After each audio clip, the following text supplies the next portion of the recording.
All right, the ATP finals are here and the groups are set. We've got a great field set here with the top 8 players. Actually, really not including Djokovic, not the top 8 players. We've got 8 of the top 9 players, I would say, in the ATP finals. But it's going to be a proving ground here for the young guys with Djokovic out.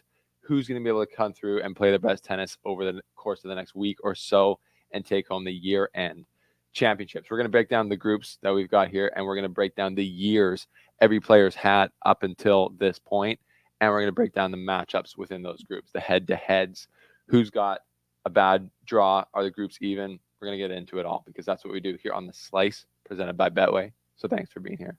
Let's get into it.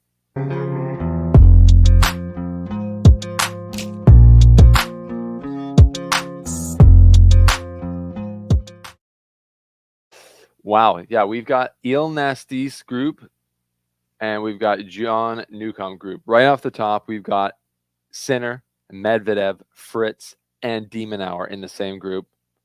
And then we've got Zverev, Alcaraz, Ruud, and Rublev in the John Newcomb group. So the top players on each, Sinner and Medvedev, back together again. Medvedev's got to be sick to his stomach. Alcaraz and Zverev in the same group there. That's interesting because they played 3 times in 2024. And Zverev's now the number 2 player in the world, not Alcaraz. So that's why that's been able to happen. And that's super interesting to me. So if you want to see my picks and tips on the matches and the matchups and the results in Turin, follow me on the Betway feed, link down below. Shout out to Betway for being a presenting sponsor of the show. The Slice is also presented by Tennis TV. That's right, the Tennis TV. It's going to be on Tennis TV, bro. The ATP Finals will be on Tennis TV, and it's really the only way that you can watch them. So use the link down below to try Tennis TV. If you haven't, if you're not sure, just try it for this month. Watch the ATP Finals to see how good the service is. It's awesome. All of the latest live action from the ATP Tour and endless archives of past matches with ATP Classics being packaged in a great way are up there. If you miss a match, the replays and highlights are up quickly and you can skip through the match easily. So yeah, to me, it's a no-brainer for the true tennis fan, which if you're watching this video, you definitely are one. So shout out to the Tennis TV and Betway for supporting the Slice. Okay, so there we have it, the groups. I don't know, I think to be honest, from the get-go and looking at it, it's a very even playing field. I think technically, and I'm not 100% sure on this, but with the fact that Alcaraz was the 3rd seed, I think he could have been in either Sinner or Zverev's group. And if he was in Sinner's group, I think that would be a bit crazy because to me, those are still the 2 best players on the tour. Zverev's obviously had a great year as well, won a lot of matches. But we'll get into it, but I'm still not putting him ahead of Alcaraz as far as level, or game, because Alcaraz won 2 majors in 2024. Sinner won 2 majors in 2024. And if you are not aware, majors count more than anything else in tennis. So we're going to look into these head-to-heads. But first, I guess the groups. You got Sinner, Medvedev, both, very good on the indoor hard courts. Sinner is going to be the clear favorite in this group. Taylor Fritz is there. He's also another big, tall, hard-hitting player who loves a quick surface. And then you got Alex de Minaur, the debutant, the first time here in the ATP Finals. He was able to qualify, so good for him. So to me, that's like there's no easy matches in that group. So maybe that group's a little tougher, to be honest, than the John Newcomb group, who's got Zverev, obviously tough, second seed, had a great year. Why he's the 2nd seed. Alcaraz, nothing needs to be said about how tough he is. But then you've got Casper Ruud, who's had a really soft kind of second half of the year. Really hasn't played well. And Rublev also has had some issues with his level and frustration on the court. And he played well, obviously, around the U.S. Open. But I'm thinking Ruud there is a pretty good match for the other 3 guys or definitely at least for Zverev and Alcaraz in that group. So maybe Sinner's group's a little tougher and Zverev's group's a little less consistent through all 4 players. Let's look now, though, at each player's year as it happened. So Jannik Sinner, ends the year at world number 1. Not a shocker. 65 wins, only 6 losses, 7 titles, 12 million prize money. I mean, you just can't. Yeah, if we just go look at his actual titles and finals, he won 7 titles. He won Australian Open, Rotterdam, Miami, Halle, ATP Masters 1000, Cincinnati, US Open, Shanghai. I mean, it's crazy. If he caps off the season with an ATP Finals, an 8th title, that would just be nuts. He's had a lot of controversy. He had the scandal, but he's just played better than everyone else this year as far as on a consistency basis. So, yeah, it's nothing really else needs to be said about his level. He's the number 1 player in the world. Only 6 losses this year. We're going to talk about the head-to-head with Alcaraz because a lot of those came against Alcaraz. Zverev, 66 wins, 20 losses on the ATP Tour. So a lot more losses, but the most wins, I believe, and 2 titles. He comes in the second rank in the world, and that's big for him. He won Paris, and what else did he win? I'm forgetting now. He also won Rome. So he won 2 Masters 1000s this year. Pretty big for him, and just played a lot of tennis, had a lot of wins, 86 matches. Pretty crazy. He's looking ominous as well. In Paris, he looks good. He just looks solid. He looks strong. And the court surfaces in Turin are going to lend itself to his serve +1 game. So we're going to see how he does there. As you can see, he jumped ahead of Alcaraz with winning Paris. Got a lot of points there. Alcaraz, 3rd seed here, but amazing year. 52 wins, 11 losses, 4 titles, and ends the year, comes into the tournament as the number 1 or number 3 rank. If you go to his activity and you see the titles that he won, they speak for themselves. So he won 4 titles. He won Indian Wells, Roland Garros, Wimbledon, Beijing. Slow outdoor court, faster hard court, faster grass, slow clay. He can do it all. But the quickness, we'll see how quick the courts here are in Turin, because he has admitted, and it's showing through the stats, that he does not, or a quick hard court is his least favorite surface. So we're going to see how he can handle these, especially when he's playing really tough players like Zverev. So we will see how he can do. Daniil Medvedev, the 4th ranked player, 45-19 on the season, 0 titles, but just a good level throughout, except for, I would say, in the U.S. Open swing, that was pretty low level for him. Had some bad losses there. 20 titles on his career, so he's a stalwart in these ATP finals now. 45-19 on the season. Djokovic is not here, so we're not going to run through it. Taylor Fritz, 49-21 on the season, 2 titles, and he's the 6th ranked player in the world coming into this. And we're going to just to remind ourselves what titles he won. He won 2 ATP 250s, so Delray Beach and Eastbourne, but he's been a solid player. Obviously, making the final of the U.S. Open was a highlight of his career so far, and a big step forward for him. Why is that not going back to? Okay. And then we've got Casper Ruud, 49 wins, 22 losses. He played a lot of tennis. He had a lot of losses, but he collected enough points to be here in the ATP finals. But I would say, like I said at the beginning, he didn't win enough big matches to really make it seem like he has a good chance here in the ATP finals. He didn't have a good enough record against the top 10 players. He won in Barcelona, beating Tsitsipas, and he won in Geneva, both outdoor clay. So he's obviously not an indoor hard court specialist. Sorry, I got to have that on the screen. But he's a solid player, and he's been here before. So we're going to see if he can, upset some guys, if he can make a little bit of a noise here. But, definitely I would say maybe the player with the least amount of form coming into this ATP finals.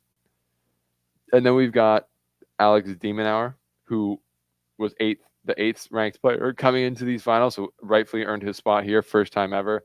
Two 2 titles on the year, 47 wins, 16 losses. Yeah, he's had a great year, and he was injured. So the level that he's played at has been, to me, it's clear that he was the guy that should have probably snuck in here, and he ended up getting there.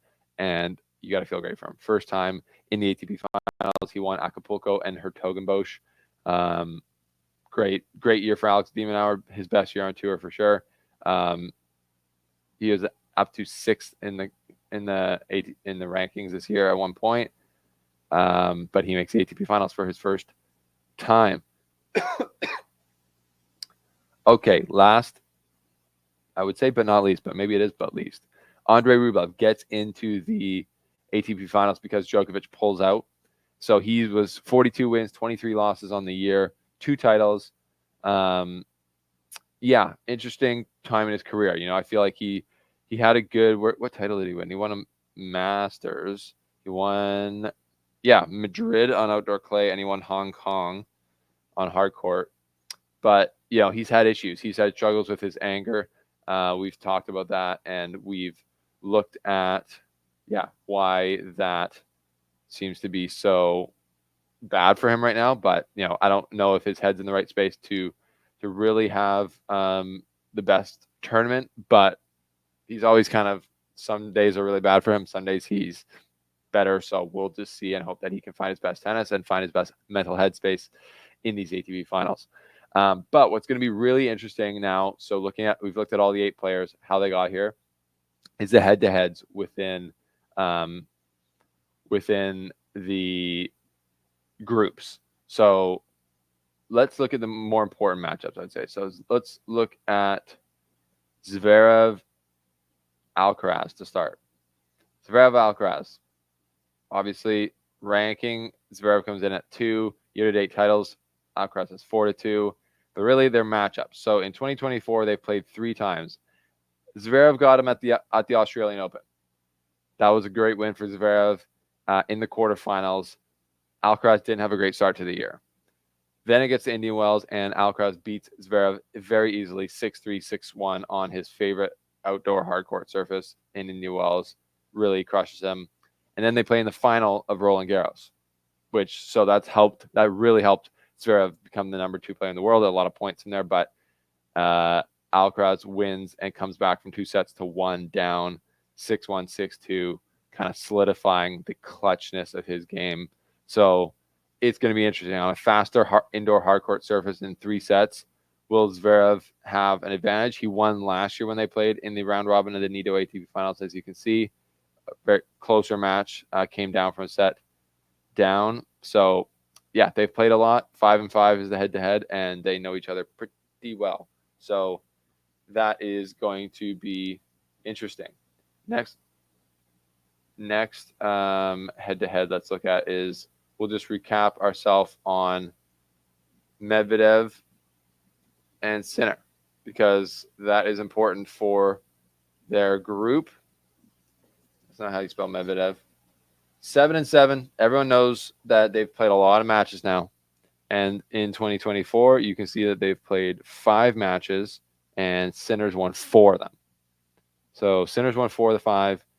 Daniil got him at Wimbledon, but they've played out, on the Australian Open surface in the final there. Sinner, obviously, legendarily coming back from 2 sets to love down. They played in Miami. Sinner wiped him off the court. Medvedev beat Sinner in Wimbledon in a great quarterfinal. Very good match from Medvedev. Very strong mentally.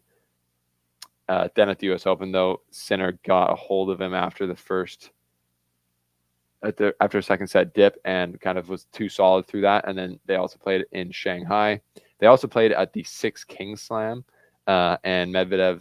So it'll be interesting to see how they, once they play in the round robins here, what the matchup will be at. Because Medvedev said he never felt like he had felt on the court against Sinner, saying that there's nothing he could do.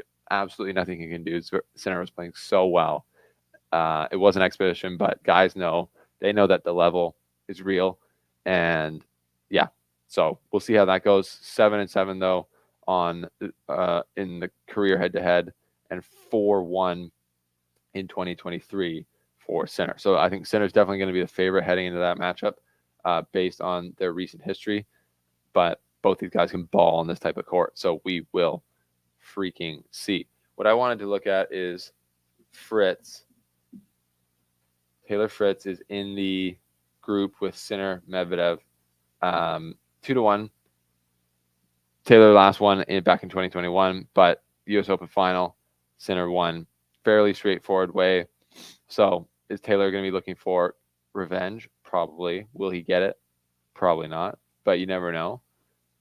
Fritz is a good player, and on this type of surface, he can hit through Sinner, and if Sinner's not having a good day, Fritz could do some serious damage.